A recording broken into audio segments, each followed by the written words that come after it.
Hello everyone, welcome back again to my channel. Thank you all for always stopping by to watch my video. I appreciate each and every one of you a lot. And if you are new here, if you are watching my video for the very first time, you are highly welcome and do consider subscribing on your way out. Okay guys, in today's video I'm going to show you the simple way you can use your leftover rice to make a brand new meal. So here I got some ingredients. I got some chicken breast. I got some bell peppers, carrots, eggs, onion, oil, and some seasonings. So stay tuned. Let's dive into this video.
So this is how the rice turns out. Isn't this rice looking so yumilicious?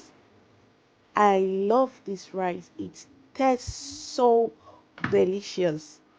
Okay, if you have watched to this end, thank you so much. And if you're watching my video for the first time, thank you so much. And do consider subscribing after watching this video. And please give this video a thumbs up if you like it. Alright? So I'll be leaving you guys here. See you next time in my next video. Bye for now.